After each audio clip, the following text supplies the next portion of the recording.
Hello everyone, welcome to Chem Atom. So आज हम क्या करेंगे, इंडेक्स क्वेश्चन के पार्ट 2 आज मैं आपके लिए लेके आई हूँ। और इस पार्ट 2 में हम क्या जानेंगे, जो हमारा फर्स्ट इंडेक्स क्वेश्चन का ब्लू बॉक्स कवर हुआ था, वैसे ही आज हम क्या करेंगे, सेकंड ब्लू बॉक्स को कवर करने की कोशिश करेंगे। तो चलिए, सेकंड और बल्कि थर्ड भी मैं आपको कंप्लीट करवा दूंगी। तो चलिए शुरू करते हैं। A solution of a substance x is use for white washing.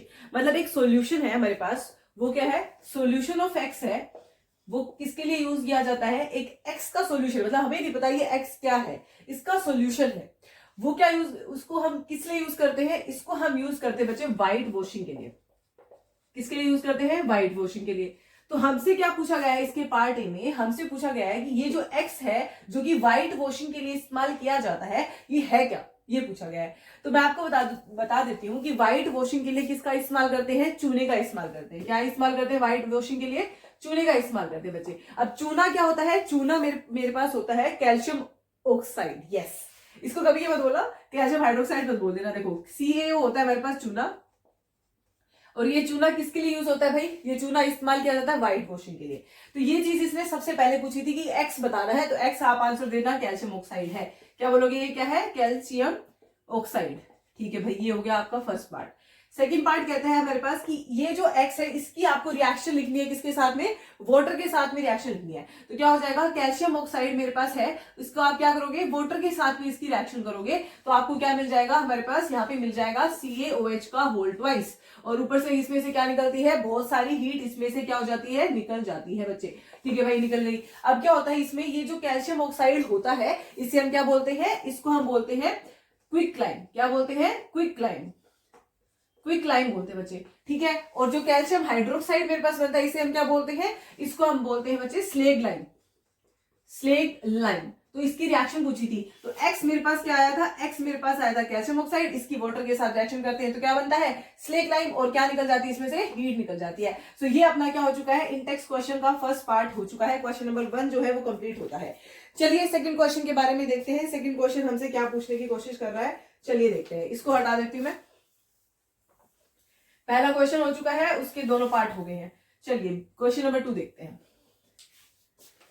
Question number 2 कहता है हमारे पास कि आपके पास इस क्वेश्चन के अंदर है ना एक अगर मैं इस क्वेश्चन को पढ़ूं तो इसमें क्या रखा है, why is the amount of the gas collected in one of the test tube in activity 1.7 double of the amount collected in the other, name this gas. देखिए इसमें क्या बोला है कि आपकी एक एक्टिविटी है।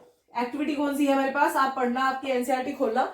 एक्टिविटी दे रखी है आपको 1.7। इस एक्टिविटी के अंदर हमने क्या देखा है कि हमारे पास दो टाइप की ऑक्सीजन निकल, दो टाइप की बेसिकली गैस इवॉल्व होती है। इस एक्टिविटी में होता क्या है, मैं आपको नॉर्मल वो समझा देती हूँ। इस एक्टिविटी में हमने वाटर को लिया है भाई। वाटर जो है इसका हमने क्या करा है, इलेक्ट्रोलिटिक डिकम्पोजिशन किया है।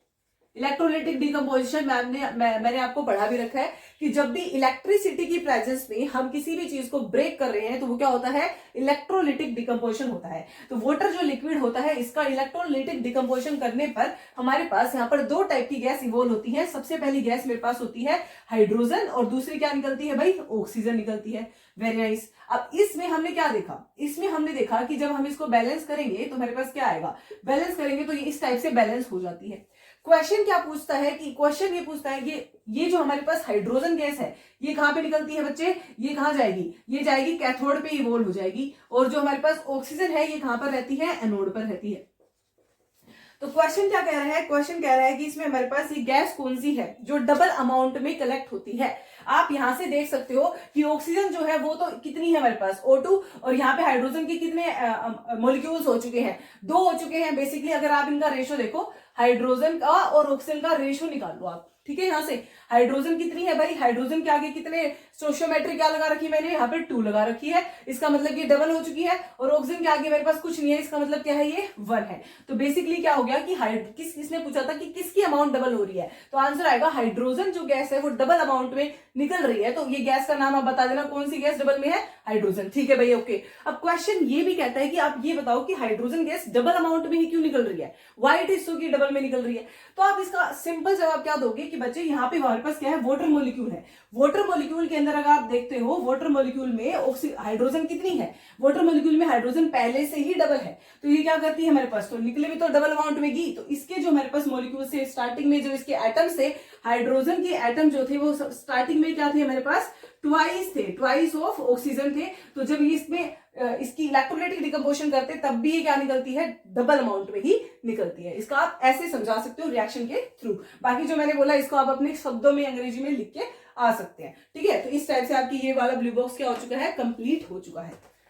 चलिए अब दूसरा हमारे पास है, इसके अंदर पेज नंबर आप चेक कर लेना, मेरे पास थोड़ा पुराना एडिशन है, मेरे टाइम वाली 10th की बुक है मेरे पास, ठीक है। तो आपकी अगर थोड़ी बहुत चेंज हुई है तो उसके अकॉर्डिंग पेज नंबर पता चल जाएगा, बाकी मैं डिस्क्रिप्शन में पेज नंबर बता दूंगी, ठीक है। तो आगे क्वेश्चंस क्या है हमारे पास, अगला इंटेक्स क्वेश्चन और कर लेते हैं, एक और ब्लू बॉक्स कर लेते हैं। उसमें क्वेश्चन नंबर 1 देखिए क्या है। पहला इसमें क्वेश्चन दे रखा है, why does the colour of the copper sulphate solution change when an iron nail is dipped in it. ठीक है, मैं आपको बोल के बता रही हूँ ताकि आपको पता चल जाए कि मैं करवा कौन सा क्वेश्चन रही हूँ। सो इसने पूछा है कि जो कलर है हमारे पास कॉपर सल्फेट का, colour of copper sulphate solution CuSO4 का सॉल्यूशन है। सॉल्यूशन के लिए मैंने आपको क्या बताया था, सॉल्यूशन के लिए मैंने बताया था कि आपको एक्वस लिखना है। तो इसमें बोला है कि why does the colour of the copper sulphate solution change when an iron nail is dipped in it. अब मैंने इसमें आयरन नेल डाल दी, सिंपल, आपको कुछ ज्यादा सोचने की जरूरत नहीं है, आपको रिएक्शन लिखनी आनी चाहिए, सिंपल। कॉपर सल्फेट है, एक्वस का मतलब सॉल्यूशन हो गया उसका, इसमें हमने क्या डाला, आयरन नेल। तो इसने क्या बोला, इसका कलर चेंज हो जाता है। कलर चेंज क्यों होता है, बस इसके अंदर आप खुद सोचो इसमें ऐसा क्यों हुआ कि इसका कलर चेंज हो गया। तो देखो सिंपल, मैंने आपको क्या पढ़ाया था, डिस्प्लेसमेंट रिएक्शन पढ़ाई थी मैंने आपको डिस्प्लेसमेंट रिएक्शन। इस डिस्प्लेसमेंट रिएक्शन में हमने देखा था कि जो ज्यादा रिएक्टिव जो हमारे पास क्या होता है एलिमेंट, वो लेस रिएक्टिव एलिमेंट को क्या कर देता है, रिप्लेस कर देता है।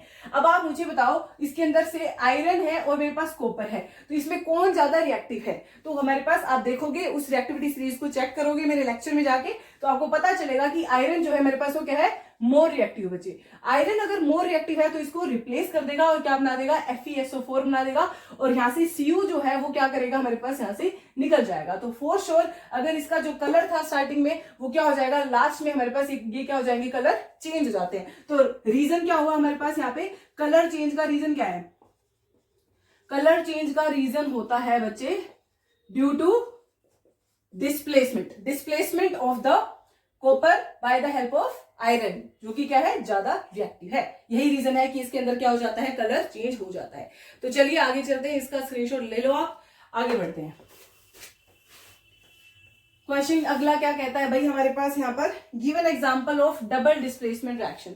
आपको डबल डिस्प्लेसमेंट रिएक्शन का एग्जांपल देना है।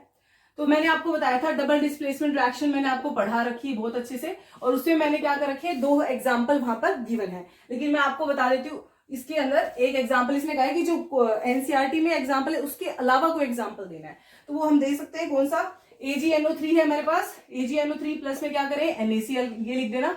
इसमें क्या होगा, इसमें ये जो Ag है हमारे पास, ये किसके साथ बैठ जाएगा, Cl के साथ जाकर के, और Na किसके साथ में जाके, NO3 के साथ में। तो ये क्या हो गया हमारे पास, NaNO3 बन जाएगा। तो ये किसका एग्जांपल हो चुका है बच्चे, डबल डिस्प्लेसमेंट का एग्जांपल हो गया, जिसमें 2 बार डिस्प्लेसमेंट हुई है और एक्सचेंज हो गई है दोनों की पोजीशंस। चलिए ये क्वेश्चन होता है, आगे बढ़ते हैं। इसके अंदर क्वेश्चन नंबर 3, जो कि यहाँ का क्या होगा, इंटेक्स का लास्ट क्वेश्चन है, क्वेश्चन नंबर 3।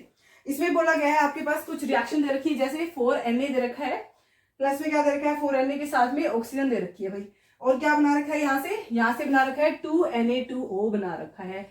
चलो बहुत बढ़िया बात है। इसमें इसने बोला है कि आपको ये बताना है कि किसका ऑक्सीडेशन हुआ है, किसका रिडक्शन हुआ है, या फिर हम बोल सकते हैं कौन ऑक्सीडाइज हुआ है और कौन रिड्यूस हुआ है, आपको ये बताना है। देखो आपको पता है कि Na है, क्या है ये, Na मतलब सोडियम है। सोडियम के साथ में यहाँ पे क्या आपको कुछ दिख रहा है, नहीं, ओनली सोडियम है। तो इसमें क्या हुआ, बाद में क्या हुआ, इसके साथ में कौन आकर के बैठ चुका है, इसके साथ में ऑक्सीजन आकर के बैठ गई है। इसका मतलब Na का क्या हो चुका है बच्चे, Na का ऑक्सीडेशन हो गया है। तो इसका मतलब Na क्या हो गया है, ऑक्सीडाइज। आप इसमें क्या लिख दो, पहले ऑक्सीडेशन, DATION, ऑक्सीडेशन हो चुका है, ऑक्सीडेशन ऑफ Na, या फिर क्या बोलोगे, ऑक्सीडेशन ऑफ Na, या फिर क्या बोलोगे, सोडियम इज ऑक्सीडाइज्ड। ऐसे भी इसको आप बोल सकते हो कि ऑक्सीडेशन किसका हो चुका है, सोडियम का, या फिर आप क्या बोल सकते हो कि सोडियम इज गेटिंग ऑक्सीडाइज्ड। ठीक है भाई। अब इसमें ये भी पूछा है कि आपको ये भी बताना है रिड्यूस क्या हुआ है। ऑक्सीजन आप देख सकते हो इसके साथ में, ऑक्सीजन जो है अगर एक का ऑक्सीडेशन हुआ है फॉर श्योर दूसरे का तो क्या होगा, रिडक्शन ही हुआ होगा। तो इसका मतलब इसका क्या हो चुका है, ये क्या हो चुकी है, ऑक्सीजन रिड्यूस हो चुकी है। सिंपल, तो ये क्या होगी, रिड्यूस हो गई है। आप कहोगे रिड्यूस कैसे होगी है, आप खुद समझदार है। देखो आप इसके अंदर देखो, रिडक्शन क्या होता है भाई, रिडक्शन का मतलब आप देखो बस इसका रिड्यूस हो गया, बस सिंपल, मैं हटा दूंगी वीडियो इसमें से, ठीक है। चलिए भाई सेकंड पार्ट देखिए इसमें क्या दे रखा है, सेकंड पार्ट देखिए इसमें क्या है। सेकंड क्या दे रखा है हमारे पास, CuO प्लस में क्या दे रखा है, कॉपर ऑक्साइड के साथ में हाइड्रोजन डालनी हुई है, और यहां से हमारे पास क्या बन जाएगा, यहां से मेरे पास बन जाएगा कॉपर, प्लस में क्या है हमारे पास वाटर। चलिए भाई अब इसके अंदर हमें क्या बताना है, किसका कौन ऑक्सीडाइज हुआ है और कौन रिड्यूस हुआ है, बस यही बताना है। तो कॉपर के साथ में पहले क्या थी, ऑक्सीजन बैठी हुई थी, बाद में आप इसको चेक करो भाई इसके साथ क्या ऑक्सीजन है, नहीं है, ऑक्सीजन यहां से लॉस हो चुका है, इसका मतलब कॉपर इज रिड्यूस्ड, कॉपर क्या हो चुका है, रिड्यूस हो चुका है। या फिर क्या बोल सकते हो आप इसके अंदर, रिडक्शन हो चुका है। वेरी नाइस, ये भी बोल सकते हैं। हाइड्रोजन जो है इसके साथ में क्या था, कुछ भी नहीं था, पहले तो सिर्फ सिंपल हाइड्रोजन ही थी, लेकिन बाद में क्या हो गया, इसके साथ में ऑक्सीजन आकर के बैठ गई है, तो सिंपल हो गया। जब भी ऑक्सीजन ऐड होती है तो क्या होता है बच्चे, ऑक्सीडेशन। मैंने ये बहुत अच्छे से रिपीट कर करके आपको बहुत अच्छे से समझा रखा है, मेरी वीडियो चेक कर सकते हो आप, आराम से समझ में आ जाएगा, और बाकी यहाँ पर भी आपको आ ही रहा होगा। हाइड्रोजन के साथ में ऑक्सीजन जुड़ गई तो ऑक्सीडेशन हो गया, या फिर आप क्या क्या कह सकते हो, हाइड्रोजन इज ऑक्सीडाइज, क्या हाइड्रोजन क्या हो चुकी है, ऑक्सीडाइज हो चुकी है। सो दिस इज हाउ हमने कंप्लीट ये भी कंप्लीट कर लिया है। इंटेक्स के सारे क्वेश्चन कंप्लीट हो गए हैं। नेक्स्ट वीडियो में मिलेंगे एंड एक्सरसाइज के क्वेश्चंस के साथ। Thank you so much.